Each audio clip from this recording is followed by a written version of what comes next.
actually from our ancestral home in Hawaii, which I'm very excited about. And of course, their ancestors realised if the further south you came, it would get colder, so they just stayed in the warmer isles, which I think is a great sign of resilience and protection.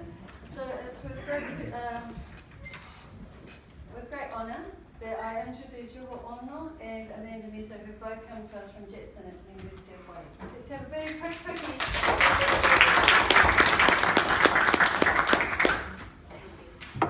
So the study we'll be presenting today is called Using LASI for Student Learning Development of Disadvantaged Students Pursuing Careers in Medicine, the Imiko'ola Post-Baccalaureate Program. So hi, my name is Yuho Ono. I am of Japanese descent, born in the mainland United States and raised in Hawaii. I'm currently a fourth-year medical student at the University of Hawaii, John A. Burns School of Medicine, and I'm pursuing a career in pathology. And this is my classmate, Amanda Mesa. Hi, good morning, aloha, and happy day. I'm Amanda Mesa. I was born and raised on the island of Guam. I'm of Chamorro, Australian, and Japanese descent. I'm also a fourth-year medical student at the John A. Burns School of Medicine, pursuing a career in general surgery. And we are both proud graduates of the Imi Ho'ola Post-Baccalaureate Program. Okay, so a little bit about Imi Ho'ola. So in Hawaiian, it actually means those who seek to heal, which is quite reflective of the program's mission.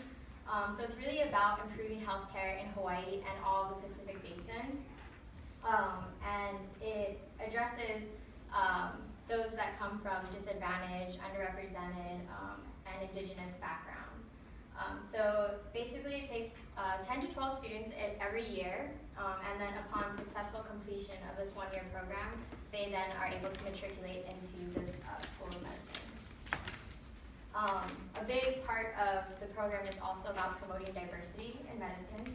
So nearly 40% of the graduates from Imi Ho'ola are of Native Hawaiian descent, and 20% are from other Pacific islands, such as Guam, the Federated States of Micronesia, Palau, and the Marshall Islands. So this is just a graphical representation of the contributions that the Imi Ho'ola program provides to our medical school.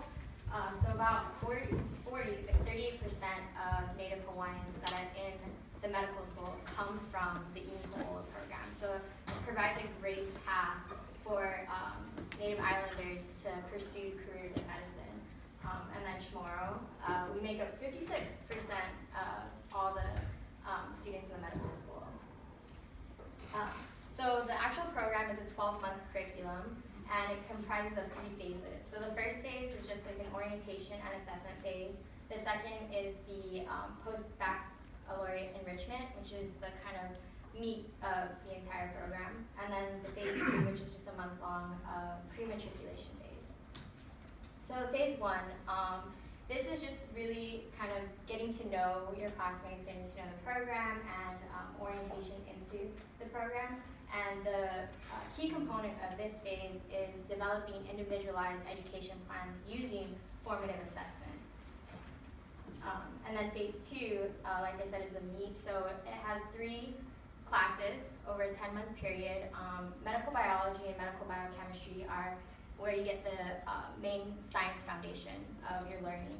And then the unique thing about the EME program is it also includes a course called Scientific Basis of Medicine, where it elaborates in medicine by focusing on the psychosocial aspects more than just the science. And a key component of that is the Kalapapa Service Learning Project, which takes place in Molokai, one of the outer islands in Hawaii. And then finally, in phase 3, this is the opportunity to take everything that you learn in the classroom and the basic sciences and apply it to the clinical medicine. So it's a week-long preceptorship with rural physicians on the outer parts of Oahu, and then also the outer islands of Hawaii. So the key about the curriculum of Imi Ho'ola is that throughout these 3 phases, we utilize the formative assessments in the first phase throughout the year to continue our student learning development. And those formative assessments, which are the basis of our education plans, really is what carries through the entire program and is also the focus of our study that we'll be presenting today. So the formative assessment that we use is the Learning and Study Strategies Inventory, which is also called the LASI. And it's just an 80-question self-assessment, and that's completed once at the beginning of the program in that phase 1, and then at the end of phase 3, a post-test completion. And it measures the examinees' scores in these subscales listed here. And at the end, we use it to evaluate the students' changes in skill, will, and self-regulation. So Yuho will now speak a little bit more about the details of the study. So the objectives of our study, the first one is to examine the use of LASI in the IMI-HOLO program. So the LASI is used in over 3,000 institutions across the United States. However, when we were doing our literature review, we encountered only few studies that actually studied the use of LASI in their academic programs. And so this study that we're doing may be the first that looks at LASI in the context of a post-baccalaureate program. And the second objective is to assess whether the use of formative assessments is actually contributing to the student learning development, and if so, in which areas do we see the greatest improvement in when students complete our program. So for methods, it was a retrospective study looking at a total of 46 students, all IMI-HOLO graduates, between the years of 2010 and 2015. And the pie graph here just shows the primary ethnicities included in the study, and you can see that there's a well-diverse study population coming from multiple different indigenous communities. So the outcomes measured from our study were learning skills development, learner growth, and personal growth, and we did this by analyzing it by both quantitatively and qualitatively. So for our quantitative analysis, we used the scores. We compared the scores of the pre and post LASI, and the paired t-test was used to analyze those scores. For our qualitative analysis, we did a thematic analysis of the exit interviews, and these exit interviews are given to all of the students who complete the program at the end of the program, and it just consists of open-ended questions asking for what kind of growth they experienced from the program. These exit interviews were coded by 3 different coders, analyzing the different themes that we found and in the exit interviews, and they were coded using this software called NVivo to code the data into predetermined themes. So for results, the quantitative analysis of the LASI scores, we saw overall improvement in all of the subscales of the LASI across all core points, and it can be seen here in the bar graph. However, when we did the paired t-test, the statistically significant improvements were only seen in 4 of the subscales, which were information processing, self-testing, use of study aids, and time management. In our thematic analysis, we extracted 2 major themes. The first one was the personal growth aspect. So for this theme, we encountered a lot of comments saying that students became better asking for help, relying on peers, balancing life, opening to perspectives and feedbacks, and perseverance, and better able to speak aloud. And the second major theme we encountered was the improvement in study skills and self-regulation. And these were demonstrated by comments such as they became more effective learners, better able to use study aids, improved in test-taking strategies, and time management. So to give you an idea of what type of responses we saw in our exit interviews, this is a quote from one of the students. So this student said, "This is the best thing that has happened to me as a learner. I grew tremendously in comparison to other programs I have experienced. IMI pushed me in different directions. It taught me to become more time efficient, increase and solidify my basic science knowledge base in preparation for medical school. I now feel more confident as a learner. I can explain concepts, feel one with the material. IMI made me love learning and made learning fun, essential in being a teacher and learner. IMI provided me with tools for lifelong learning." And finally, this is a word cloud generated by the NVivo software we use to the exit interviews, and you can see that it's a visual representation of the more frequently encountered words as larger font sizes. So we believe that these results may be attributed to several factors. The first is the program's emphasis on lifelong learning. So throughout the year, the faculty and staff of the program meets with the students periodically and provides very close, they work very closely with each student to address their strengths and areas of further development. And these are done by one-to-one advising sessions and also reviewing their individualized educational plans periodically. Another contributing factor to these results may be the fact that all of the students in the program are from either disadvantaged, underrepresented, or indigenous populations. So all of the students come in very highly motivated to succeed and ultimately go back to their communities to give back.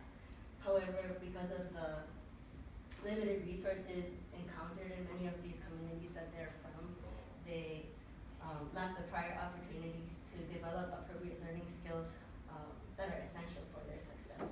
So this makes the individualized approach in Imihola especially crucial for the Imihola students. And finally, the Club of a Service Learning Project may also play a role in these results by providing the students with the opportunity to reinforce learning skills in a different setting. So we hope that this study was able to show that LASI is an integral part of the curriculum to enhance learning. It helps monitor student performance and maximize learner potential. It provides an individualized approach to student learning development. And we also hope that from this presentation you were able to get out of it that Imihola contributes to the diversity of the healthcare workforce, and it provides educational opportunities for students from disadvantaged, underrepresented, or indigenous backgrounds. And finally, Amanda and I, as program graduates ourselves, we can justify that Imihola is really a program of opportunity for us. So for myself, after going to school for over 20 years now, I can honestly say that being the year as an Imihola student was the best year of my life. Although it was the most academically challenging year, I encountered the most personal growth and growth as a learner. And because I enjoyed this program and valued it so much, I made my sister also and she is also pursuing medicine. And she also completed the program and is a second-year medical student at the same school. Coming from a disadvantaged background where me and my sister, we both went to public schools and constantly faced limited resources, and also coming from a family where no one has ever been in the field of medicine, we feel that our family owes a lot for the program, for giving us the opportunity to produce not only one but two future doctors. And without Imihola, I know for sure that I wouldn't be here today. As someone of Native Pacific Islander descent, from an underrepresented background, coming from a very tiny, small island in the middle of the Pacific, with limited access to higher education, let alone professional school in things such as medicine, I can attest firsthand to the success of the Imihola program in really providing opportunity and access to others like me.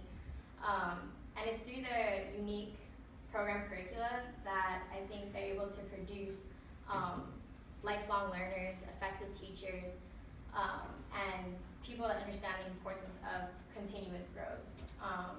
And it's also the advocation of kind of our kokua, or responsibility to give back to our community and share our knowledge and our experiences.